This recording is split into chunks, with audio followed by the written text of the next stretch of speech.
자, 정치권 소식 알아보겠습니다. 총선이 5개월 앞으로 다가온 가운데 여야 모두 총선 기획단을 꾸렸습니다. 네, 본격적인 총선 준비 체제에 돌입한 건데요. 자세한 내용은 취재기자 연결해서 알아보겠습니다. 신현정 기자 전해주시죠.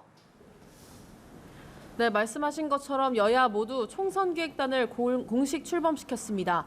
국민의힘은 오늘 최고위원 회의에서 이만희 사무총장을 단장으로 한 12명 규모의 총선 기획단을 출범했습니다. 당연직인 사무총장 외에 서울과 수도권, 여성과 청년을 위주로 구성했다는 설명입니다. 지난 1일 출범한 더불어민주당 총선기획단도 오늘 첫 회의를 시작으로 공식 활동에 나섰습니다. 민주당은 향후 민생정당, 미래를 준비하는 정당, 그리고 끊임없이 혁신하는 정당이라는 컨셉으로 총선에 임하겠다고 밝혔습니다. 국민의힘 인효환 혁신위가 고강도 인적 쇄신론을 발표하면서 민주당도 지도부에 대한 쓴소리가 나오고 있는데요.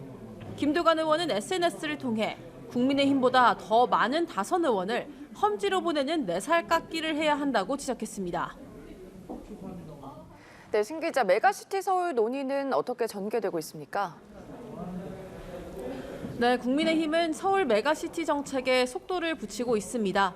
조경태 의원을 위원장으로 한 뉴시티 프로젝트 특별위원회가 위원 구성을 시작으로 오늘 공식 출범했습니다.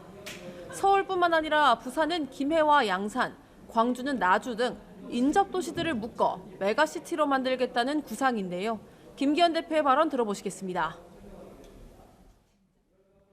비수도권에서도 주민들이 뜻을 모아 지역별 거점 역할을 하는 메가시티를 키우겠다는 의지를 표명해 오시면 주민들의 뜻을 존중해 검토해 나가도록 할 것입니다.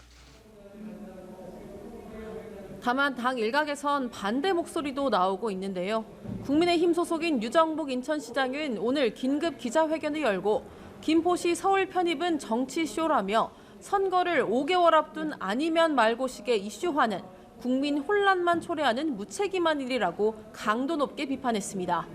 신중한 접근을 강조해온 오세훈 서울시장은 오늘 오후 김병수 김포시장과 만나 관련 논의를 하는데 그 결과가 주목됩니다. 더불어민주당은 총선용 공수표라며 5호선 연장 우선론과 지방 거점 도시 육성론으로 맞불을 놨습니다. 이재명 대표의 발언 들어보시겠습니다. 민생 경제가 참으로 어렵지만 정부 여당의 마음은 여전히 콩밭에 가 있는 것 같습니다. 민생과 무관한 선거용 공수표 남발로 이 국면을 넘어갈 수는 없습니다. 당 내에선 김포의 서울 편입에 대한 반대 목소리가 커지고 있는데요. 박영진 의원은 YTN 라디오에서 김포의 교통 문제 등은 국가 예산으로 진행해야 할 문제라며 여권에 대해 무슨 부동산 떴다방 만드는 것처럼 정책을 추진하느냐고 비판했습니다. 네, 국민의힘 인효환 혁신위원회 행보에 연일 관심이 쏠리고 있죠. 자, 2호 혁신안에 따른 파장 계속되고 있는 것 같은데요. 네, 그렇습니다. 국민의힘 혁신위원회가 희생을 기치로 내건 2호 혁신안에 따른 파장이 여전합니다. 당 지도부와 중진 그리고 소위 윤핵관의 불출마 혹은 수도권 출마를 촉구하는 혁신안에 대해 당 지도부는 아직 명확한 답변을 내놓지 않고 있습니다. 인효환 위원장은 오늘 채널A에 출연해 대통령과 가까운 분들에게 결단을 내려달라고 어제 저녁에도 전화했다고 밝혀 압박을 이어가고 있습니다.